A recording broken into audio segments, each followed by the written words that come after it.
morning or good afternoon, depending on where you're from. Welcome to today's webinar. Thank you for joining very much. Today, we're lucky to speak with our guest, John Blankensop, who's been in attendance to this webinar several times before. Today, we're going to speak about embedding excellence across the enterprise. John Blankensop has a wealth of experience in quality management. He's been in the field now for over 40 years and had a variety of different roles. So he's a great guest to have as he can speak to the topic of quality with a lot of experience and from multiple perspectives. John's the author of the Big Q University channel on YouTube. He's a senior member of the American Society for Quality. He's a certified manager of quality and organizational excellence. He has a raft of other certifications, and we're happy to have him here. So welcome, John. Thank you. Good to be here, Nils. Thank you. Our webinar will last between 45 minutes and an hour. It is being recorded, so we will send all the attendees a recording afterwards. If you'd like to ask any questions during the webinar, please do so in the public chat. I'll keep an eye on those and try and answer them in the right order as they come in. So please keep it lively. That's usually the best way to get the most value out of these webinars is when there's a lot of interaction. So I'd like to start by asking everyone who's on to put in the chat facility where you're from. And then if you would also one or two words on what drove you to register for this webinar. What in particular are you interested to hear? As those roll in, we'll try and process them and incorporate them in the webinar as we go. I'd also like to share that this is the first of two webinars. So today's session with John will focus on sort of John's approach to embedding excellence across the organization. It's sort of like a paradigm shift within the quality management realm. Today, we'll focus on more of the business aspects of that transformation. In our next quality talk, we'll also invite a technology expert and focus more on the role of technology in such a transformation. I see the hellos rolling in. I see Blake from Houston. He's interested in Big Q. Paul from the Netherlands, a food safety coordinator. All right, love to see how to achieve best results. Alito, working on culture change, always an interesting topic, culture change. I think we're about due for another revisit of the role of culture in quality. And John from Ohio, refresher of TQM as I implement ISO 9001, 30 years of experience. Welcome, John. All right, well, that's excellent. So I'd like to jump right in. So as I said in the introduction, today we're going to talk about a very foundational transformation that can occur within the quality management domain, and according to you, John, should occur. And it's this idea of embedding excellence throughout the organization, right, rather than centralizing authority and responsibility of quality in a particular department. Now, I know there's much more involved, but what I'd like to ask you is, could you start by just summarizing your thesis, if you will, and making it clear to everyone what we're going to discuss today? Yeah, sure. Welcome, everybody. It's sure great to be back. This is a subject that's near and dear to my heart. This idea of embedding quality management or total quality management, or what I refer to as Big Q quality, which comes from Dr. Duran. This whole idea of embedding quality management is something that involves, for me, 6 success factors that I like to talk about. The first success factor is creating alignment with organizations' cultural aspirations, its unity of purpose and direction. So alignment is very critical in embedding quality management or big Q quality in the organization. No more off-the-shelf quality management systems. These quality management systems are very unique to a particular organization. I like to refer to them as fingerprints. No two should be alike because a quality management system should align with the uniqueness of an organization. The second thing as a success factor is effectively integrating quality management principles, processes, and requirements.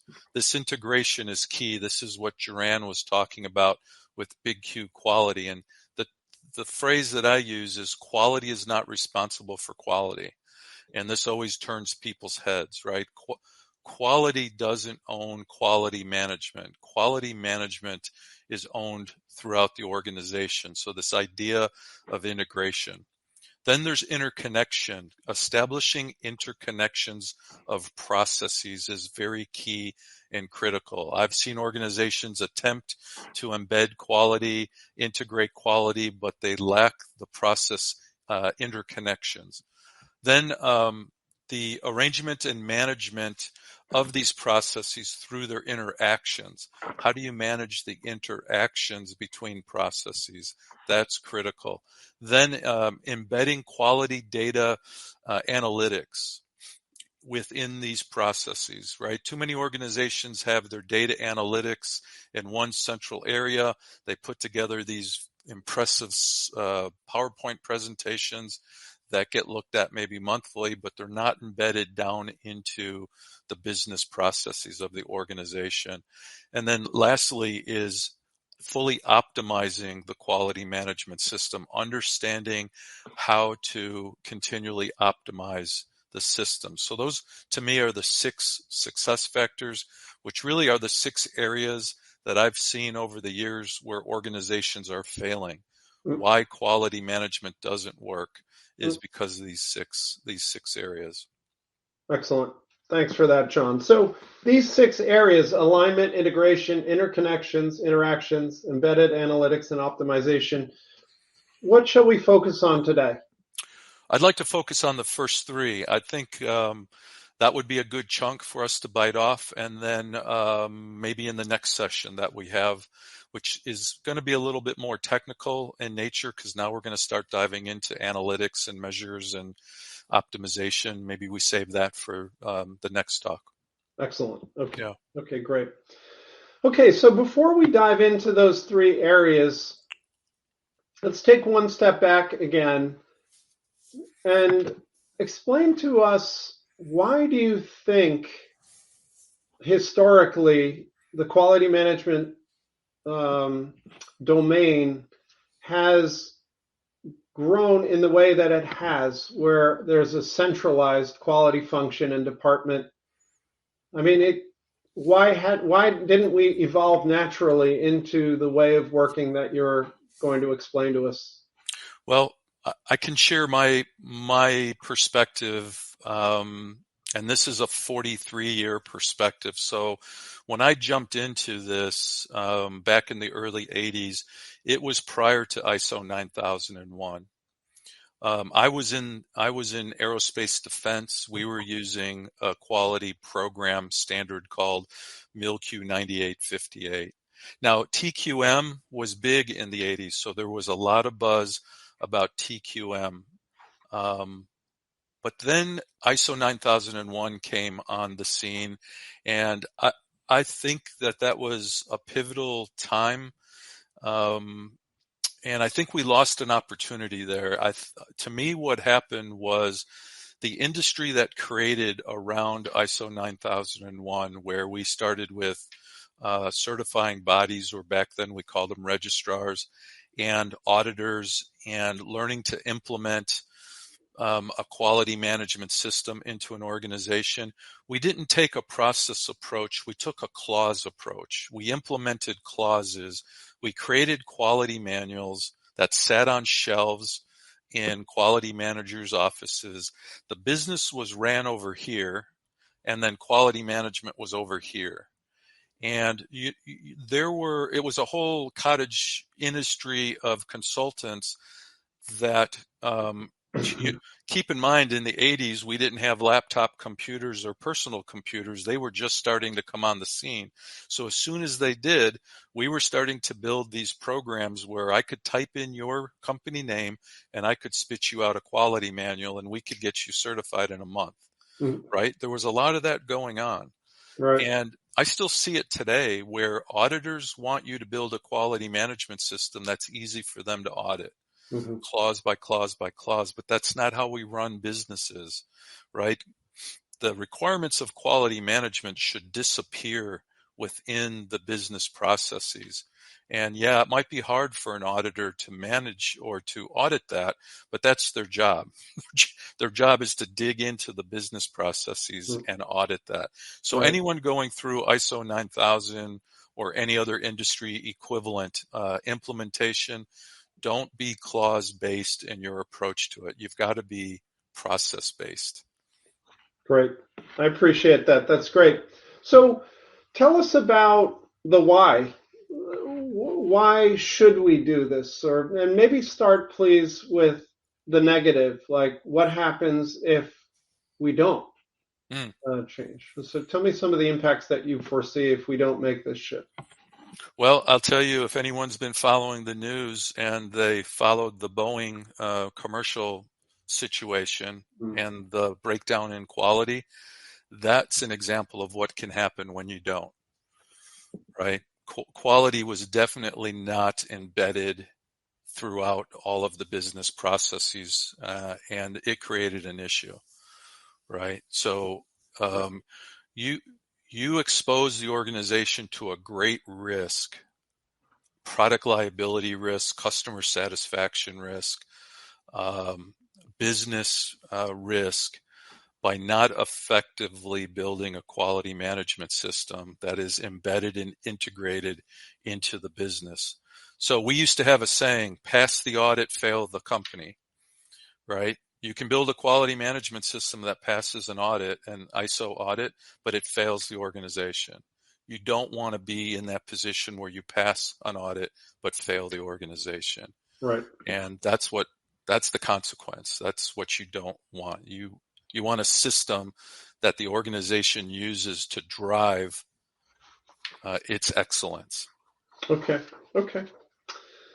All right. Well, so let's go one level deeper now. So let's get into this framework of these 6 dimensions, and start to peel the onion for us, please. So, Right. how does this work? Well, to me, the very first thing that you have to understand is the alignment that you create when you're going to embed quality into an organization or create a quality management system. And that alignment is unique to the context of that organization. You have to really think through and understand what are the cultural aspirations of the organization. If one of the cultural aspirations is to be a customer-focused organization, well, then you better make sure that you align your quality management system to support that, to actualize that aspiration, right? Let's say you have a goal or a purpose of 0 defects to the customer. Well, you need to create a quality management system that aligns with that actualizes that aspiration, right? So too many times, when I'm auditing organizations, the first people I audit is top management, and I talk about what are their quality, cultural aspirations, expectations. And I get these fancy PowerPoint presentations and all these great words and great strategic plans. And then I go down on the shop floor and I'm auditing the work being done, talking to the people executing, and their approach, the way they're actualizing, the way they're executing is not in alignment with all those aspirations that top management had spoke to me about. And to me, that's an indication of a system that gets implemented in a way that is not in alignment with the aspirations of the organization. The other thing is you need to have alignment with all of your relevant interested parties and what their expectations of the quality management system is. We're not building a quality management system or embedding it in the organization to serve us. We're doing it to also serve all of the interested parties relative to the quality management system. And then the other thing is your quality management system needs to address the strengths and the weaknesses and the opportunities and the threats that your organization is facing, so you can leverage what you're strong at and what opportunities exist, and you can manage risks relative to weaknesses that you understand that you have as an organization and the threats that you see externally to the organization. So there's a lot that goes into it. You don't blindly just implement a system. You have to really understand this alignment that you're trying to create.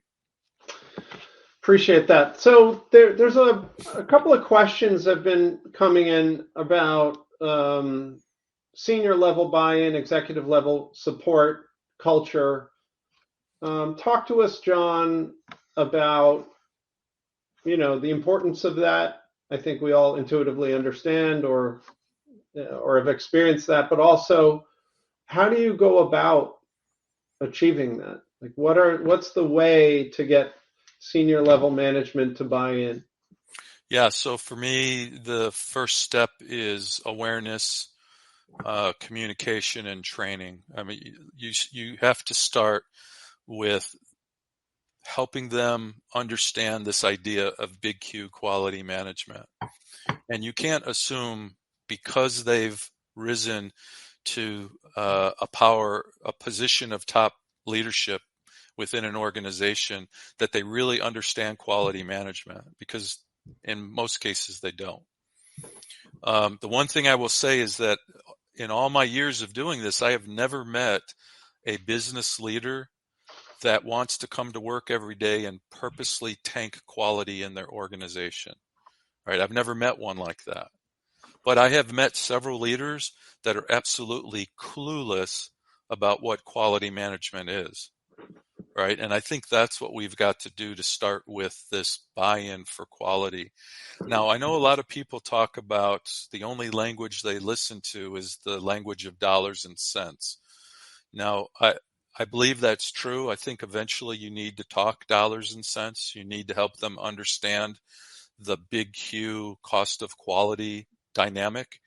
But I think before you try to hit them up with the dollars and cents, you need to introduce them to the ideas of big Q quality. You need to help them understand, what does that mean? What does that look like? And then from there, you start to introduce them to the value proposition. This is what this means. We could literally reduce our total cost of quality by 50% in the organization if we shifted from being a reactive organization to a proactive and preventive organization. And then you start diving into that. Right. Right. But if they don't, if you don't get their belief system to shift, it's not going to happen. It won't happen. Excellent. Okay. So speaking their language is a key part of it, right? Education is a key part of it. And, ultimately showing that quality is a means to an end, to a business end, right? And by translating it in those terms, you can garner buy-in. There's an interesting question here about benchmarking progress, right? I think sort of a fundamental complexity that we deal with and everybody deals with in quality management is that a lot of what we do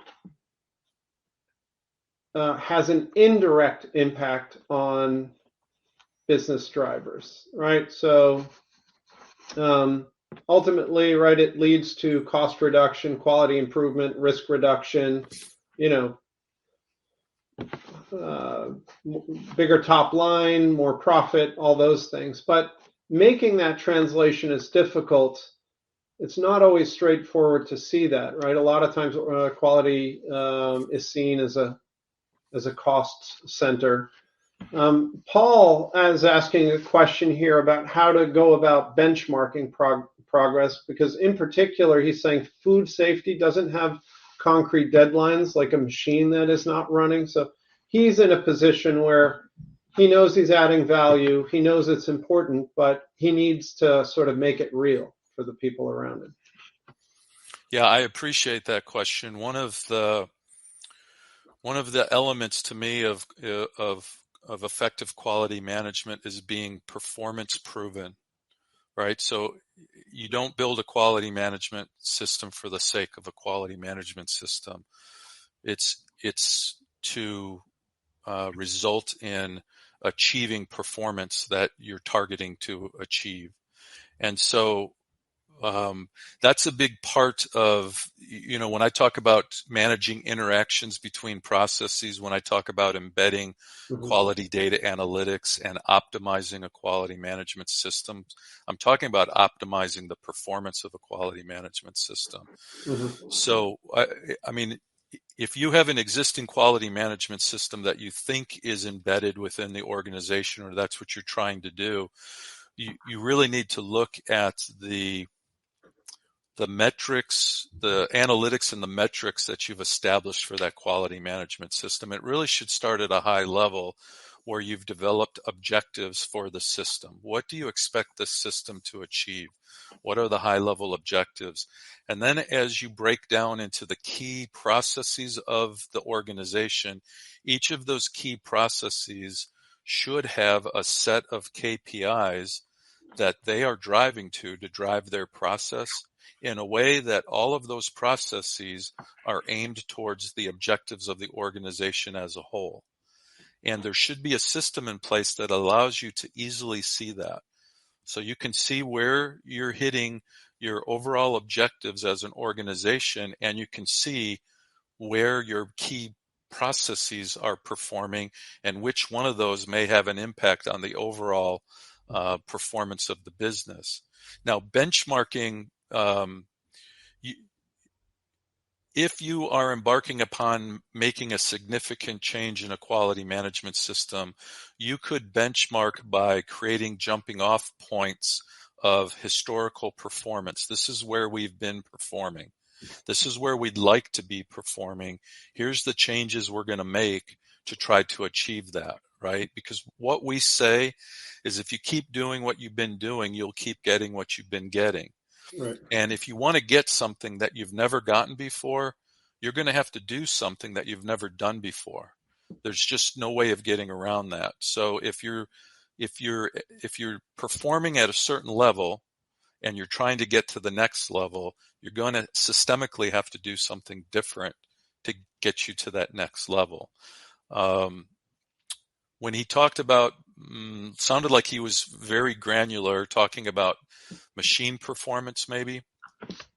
I mean, that now you're diving down into a particular process area, and then what measures are in these areas relative to machine performance. But in the end, it's all about performance. It's all about, are we moving the needle? What needles are we moving when it comes to quality management and improving quality management? In my opinion, there should be no ambiguity about the value of quality management in an organization. It should slap you in the face. It should be very apparent. It's like, okay, here's what we're getting for this embedded quality management system that we have. Right. Well, perfect. I think, yeah, so I'm putting myself in Paul's shoes, and Paul, feel free to sort of tag on a following question, but Paul's in food safety, and I think part of the challenge there is having to prove a negative, right? You're trying to prevent, food safety issues from happening. So, he's looking for tangible KPIs, I think, that could prove his value. Yeah. Let's take this. So a few more questions rolling in, and I'll get to those in a minute. But I want to get back to the main track, right? John, you mentioned alignment, integration, interconnections as sort of key focus areas. Okay, so let's assume now that we're in an organization that has a little Q mindset. We've gone through with all the consequences that follow from that, right? High cost of quality, underperforming on the business side, right? Overall costs are high, profits are low, reputation is mid, So somehow you have convinced senior leadership that a transformation is long overdue, and we want to now embed excellence across the organization. We want to get away from this old model that doesn't work, right, of centralizing quality responsibilities and we want to actually do a good job of driving excellence broadly within the organization. How do we proceed? All right, we have the green light right now. Like, how do we actually do this? Where would you start? Well, I'd start with alignment. So if we work our way through alignment, there's tools that you can use for that. SWOT analysis is a great tool to understand that alignment. If we move from alignment, then you move into integration. And integration is the idea of taking quality practices, principles, processes, and requirements and integrating them into the organization. And the saying I have, which you used as the tagline in this presentation, is that quality management is not a swim lane. Quality management is the whole swimming pool, right? So you've got to help people understand that. That's why I say quality is not responsible for quality. When you integrate the requirements of quality, the principles and practices of quality in the key business processes, then those process owners now own the responsibility for quality management within their processes. So if I use the swimming pool analogy, instead of quality management being a swim lane, I see 6 swim lanes in this swimming pool. The first swim lane is organizational quality management. This is leadership processes. This is where we create unity of purpose and direction, quality objectives, quality policy. This is where we have oversight and control of the quality management system as a whole. Next, I see after organizational quality management is customer requirements quality management. And this is where we manage the review and understanding of customers' requirements and how we flow them down through operational planning and control within an organization. Right? That to me is the second swim lane. The third swim lane is quality management within product or service design. So designing product or services and the quality management principles involved in that. And then the next swim lane, the fourth swim lane, is supplier quality management and the requirements for managing the supply chain. And then the fifth one is production process quality management, the requirements for managing the processes to produce the service or the item. And then the sixth one is customer satisfaction or customer support quality management. And this is post-delivery support. How do we support the customer post-delivery, right? And as I'm progressing down these swim lanes, I'm progressing through 3 phases: quality planning phase, quality control phase, and a quality improvement phase. All right. So when I think about integration, I'm integrating in a swim lane in 3 phases.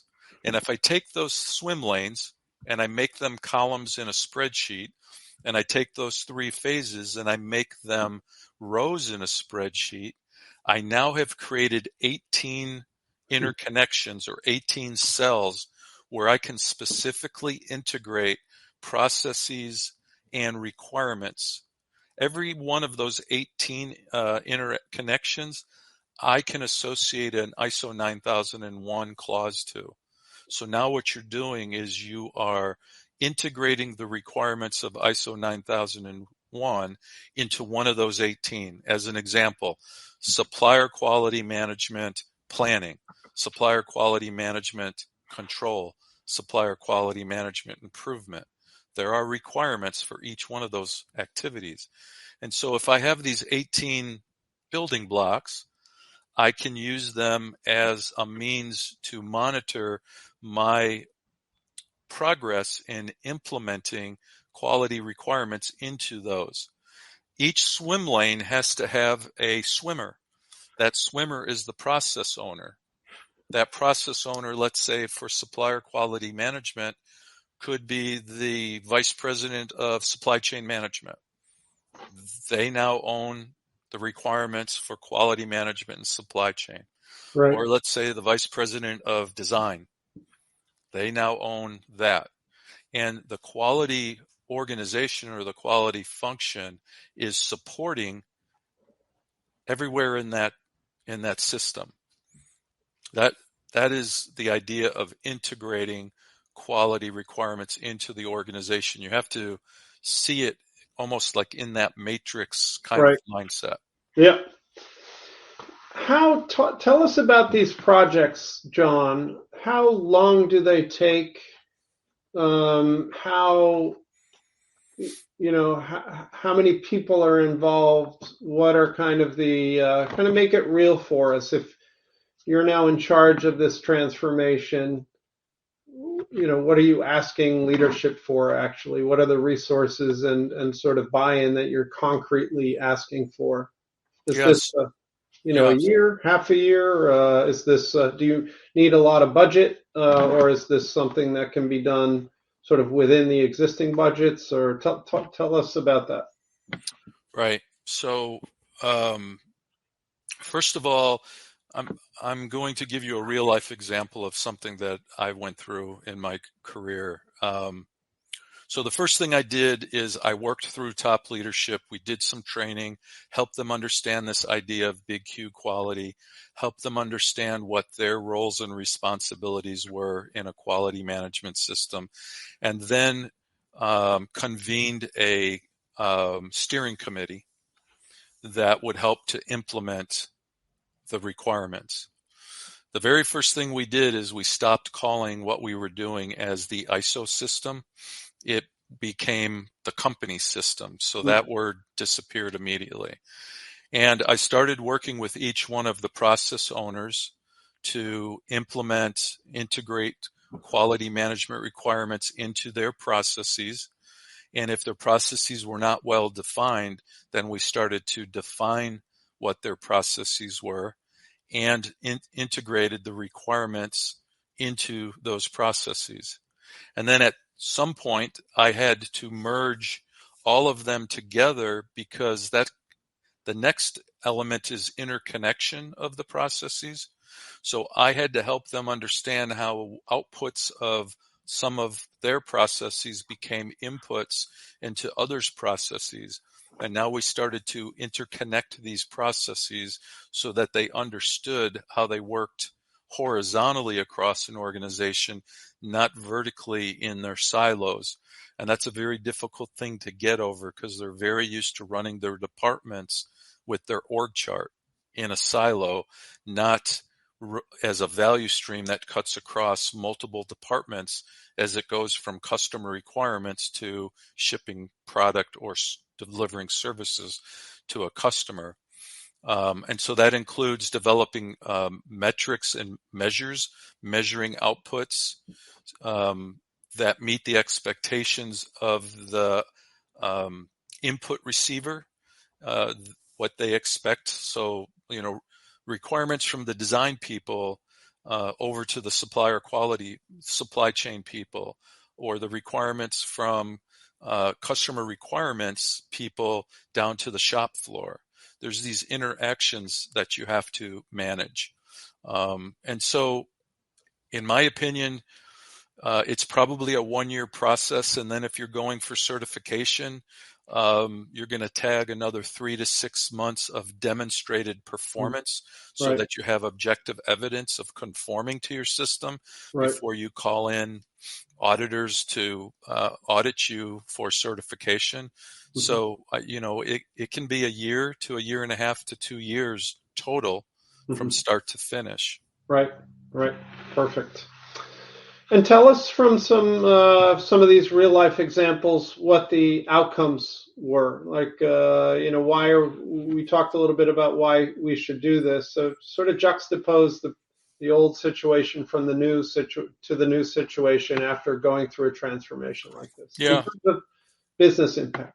Yeah, so a real good example would be the management review process. So many of the participants probably have lived the horror of having to own the management review process, putting together a slide deck that covered all of the input requirements of ISO 9001 and make this presentation to a room full of leaders, half of which are falling asleep. And you as the quality leader are trying to drive this when everyone else is barely participating, right? And in the end, you really didn't accomplish anything. You really tangibly didn't determine if the quality management system is truly adding value to the organization, right? Now, contrast that with a management review process that's led by the leader of the organization, not by quality. Quality helps facilitate it. And each of the process owners, each of those 6 swim lanes, they come to the table to talk about their process and to talk about the performance of their process and where their performance is to targeted expectations. And if those targets aren't being met, what actions they're taking within their process to meet the targets for those measures. It's a very productive, it's a very honest kind Mm-hmm. of meeting. Mm-hmm. And it's an opportunity to call amen or BS Mm-hmm. on each other. Like, Right. no, you're killing us, Right. right? It's a very healthy dialogue with the idea of understanding if the quality management system and these core processes are producing the performance levels that are required for the Right. organization to succeed. Right. So a very different Yeah. environment. It's a more relevant conversation, right? You're talking about things that actually matter. Everybody feels like it matters. You feel like we've all been in management reviews that feel like you're just kind of going through slides and you don't really understand, what the value is Yeah. of being there. So that's a There's good a, example, John. Yeah. there's a high level of accountability. People stand behind Mm. their process. They know they're supposed to deliver, and if they don't deliver, no excuses. They work through a root cause analysis and have a recovery plan. Say, all right, we're going to get better on this. We're going to work this out. Just to sort of finish this one off, John asked the question of what are the most valuable top level objectives that should be measured in a management review. So can you give some real examples? Yeah, I mean, so what should be what should be discussed in management review are the objectives that are established for the quality management system. And ISO 9001 requires that to be maintained documented information, which means there should be a document that declares what these objectives are, right? And these objectives they should pass the SMART test, right? So they should be specific, they should be measurable, achievable, relevant, and time bound. And so those are what you're going to review at the quality management review, along with the core processes and what their KPIs are that support the objectives. And so at an organizational level, you're obviously going to have objectives around the level of conformity of the product or the service that you provide. So you're going to look at that overall performance to your customer. And there's a lot of different ways to measure that. First time quality. I created a measure at one of the companies I worked at, which was the number of line items that we ship that are defect free or complaint free. So we did not hear anything, a complaint or a product defect about that line item that was shipped. And that was revolutionary for that company because before they were just measuring product PPM discrepant, PPM versus complaints and product issues. So if we shipped it to the wrong location, that was a complaint that hit that line item. So that was a conformity. On-time delivery is still, a great indicator if the process is working properly. And then you start to get into cost of quality or the cost of poor quality as objectives at a high level, understanding that, rework, scrap, repair. So, those are some of the key ones that come to my mind. Internal quality, maybe it's defect rate. I'm always trying to reconcile internal quality performance with external quality performance, right? Let's say internal quality performance is stellar and external quality performance is terrible. What's that going to tell us, right? We're not catching it internally. Right. So as I catch it internally, my external performance starts to improve. My internal performance starts to get worse because now I'm capturing it, but now I've got to learn how to prevent it from recurring. And then eventually my internal performance starts to improve. So you constantly want to be reconciling quality performance internally, quality performance externally from a customer's perspective. That's a great example. John, I hope that answered your question. If not, feel free to tag some questions on. So, John, what are some common pitfalls that occur when you're going through this transformation? Talk to us about some typical problems and how you avoid them or mitigate them. Well, the first one that comes to mind is that leadership really doesn't step up. They don't step up culturally and own the effectiveness of the quality management system. They still think the quality department owns quality management. So there's this constant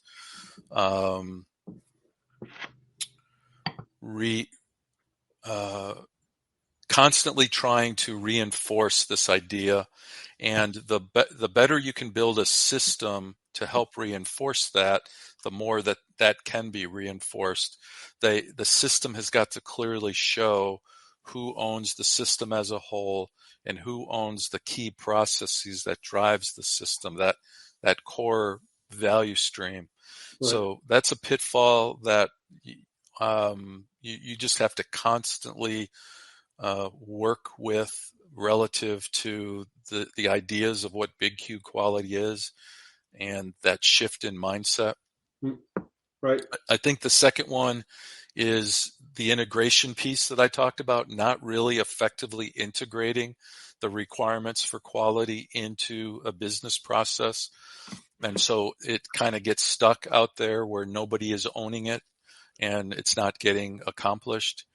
So really mapping those out and assigning them to processes is really critical. We use a tool on the aerospace side called a QMS process matrix. And so we list all of the clauses down one column, and then across the other columns are all of the high-level processes in our quality management system, and we associate the clause with the process. So we're constantly assigning what we call the provision for conformity to a process.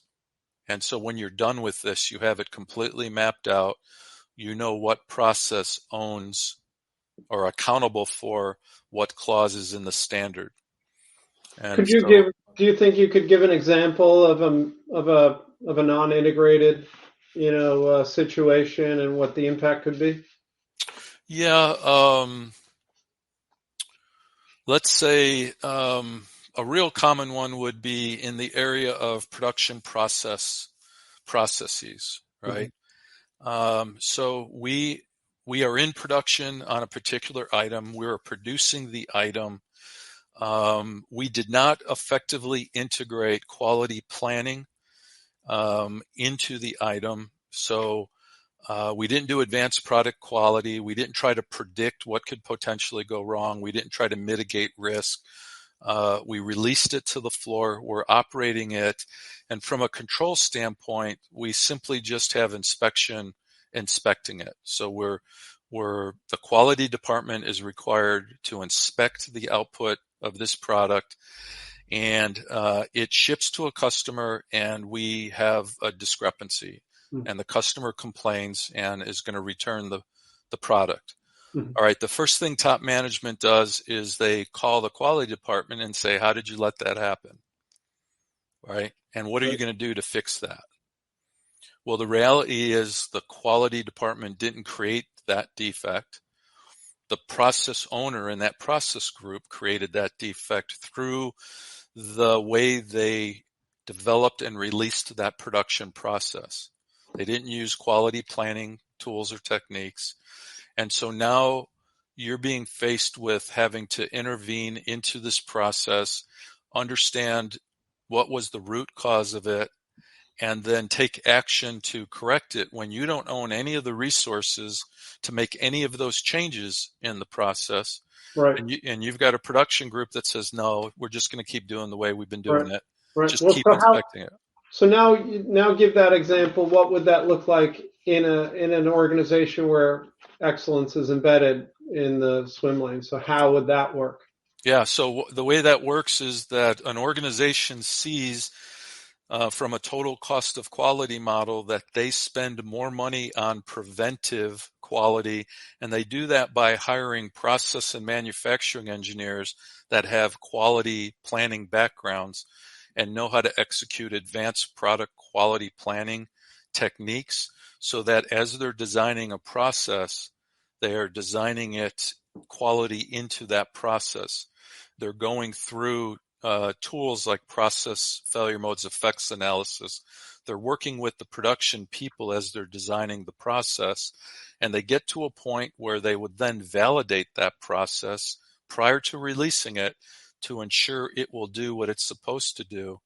And then when they release it, production is responsible for operating it according to that process. But those owners, those engineers that designed the process, they own and are accountable for the performance of that process. So if a defect made it to a customer, that complaint would go back to those process owners, those people who designed that process, and they would do the root cause analysis and say, I don't know how that happened. I designed a process to be zero defect to the customer. So I must have missed something, right? And they would work it. Right. And literally there wouldn't be, you wouldn't see it quality involved from a quality department standpoint. I worked at Harley-Davidson Motor Company for several years. I was that guy.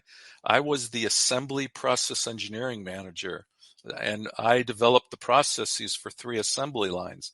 If we shipped a defect to the customer, it was on me. If we created internal quality issues, it was on me. I did not have anyone from the quality department working for me. Quality was embedded in all that we did. Right.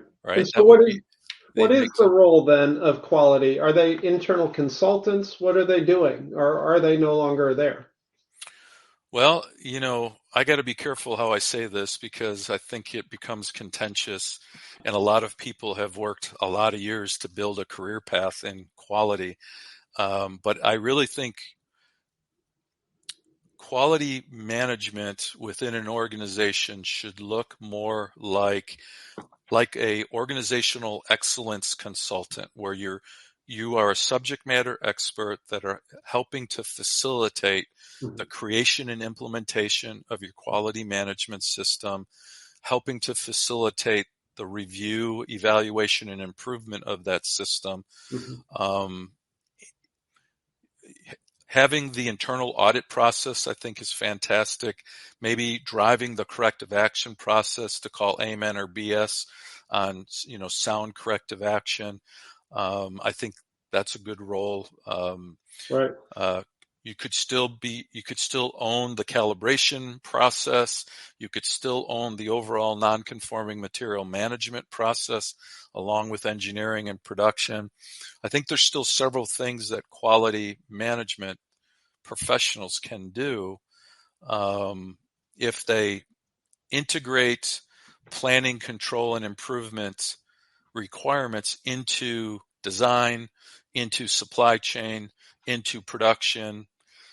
into contracts, program management, the quality management department would look very different, in my opinion. Yeah, perfect.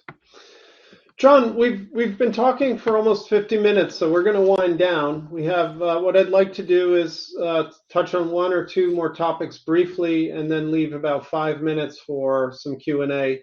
Okay. So this is also the sort of the heads up to the attendees. Start thinking about questions you'd like to ask.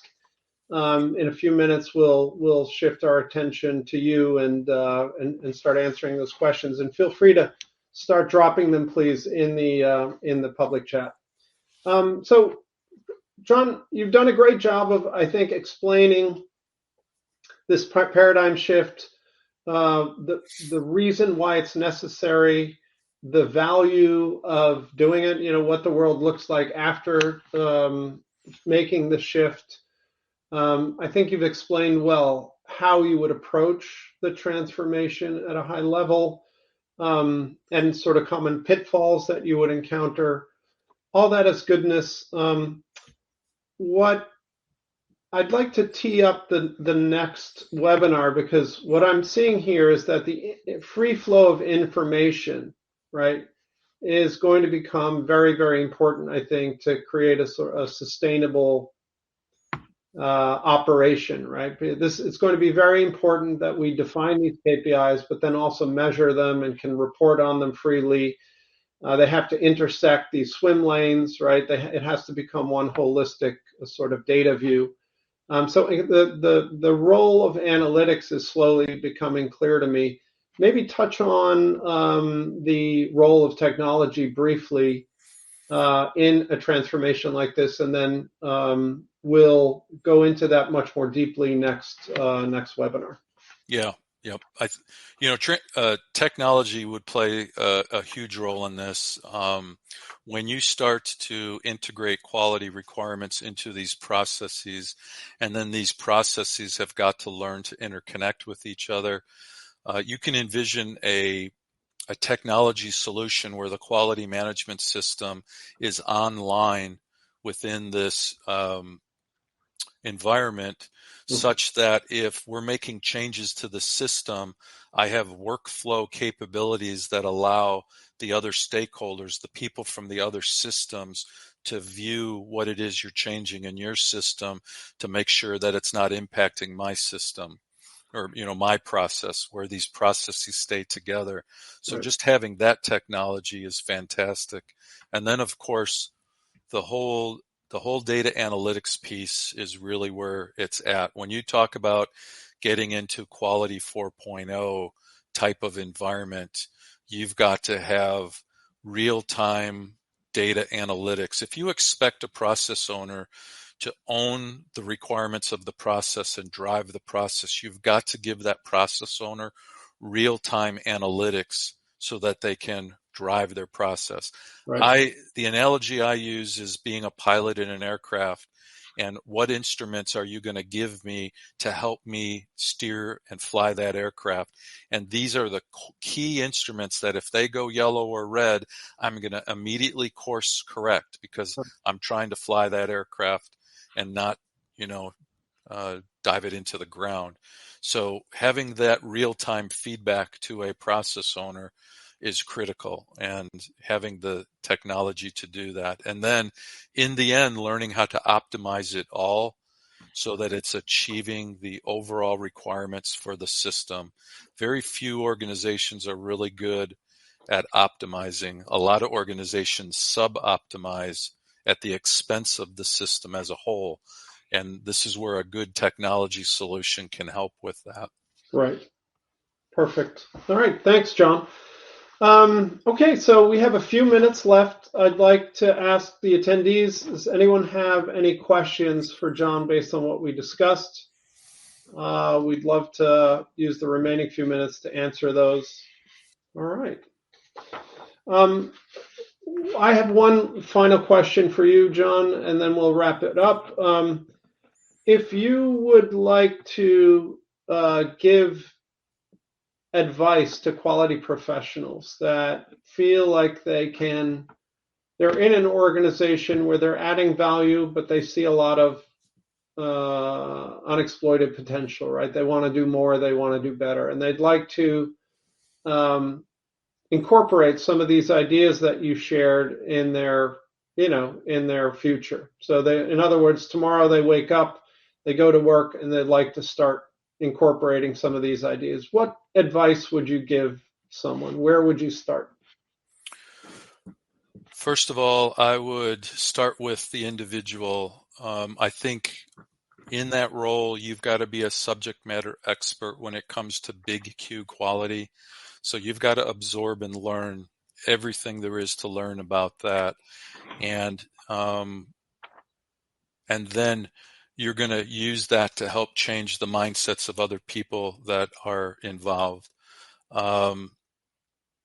If you have an established quality management system where you're trying to take it to the next step, one of the tools that I've used is the ISO 9004-2018 tool for maturity assessment to assess the maturity of a quality management system.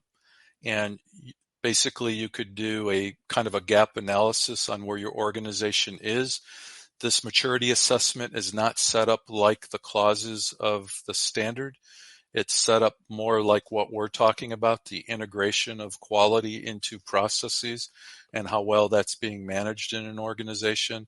So this is a really good tool to use to assess where you are from a maturity level, and then you could focus on areas that maybe don't have the level of maturity that you expect, and you could build action plans to increase or improve that level of maturity. That's an excellent tool that I've used in organizations that have an established system that they think really is kind of not really adding more value to the organization. Great. Well, thank you for that. We've come to the end of this webinar. I have a few more comments to make for everyone. First of all, I'd like to thank you for joining. We really appreciate your attendance. John, I'd like to thank you for sharing your wisdom. As always, super knowledgeable, and just you do a great job of bringing very powerful theory with just real-world examples. It always feels very sort of practical and usable. I'd like to remind everyone that part 2 of this webinar will focus on the other 3 swim lanes plus the role of technology. If you'd like to attend that, there's a registration page at the end of this session when we close off the webinar. You will be receiving a recording.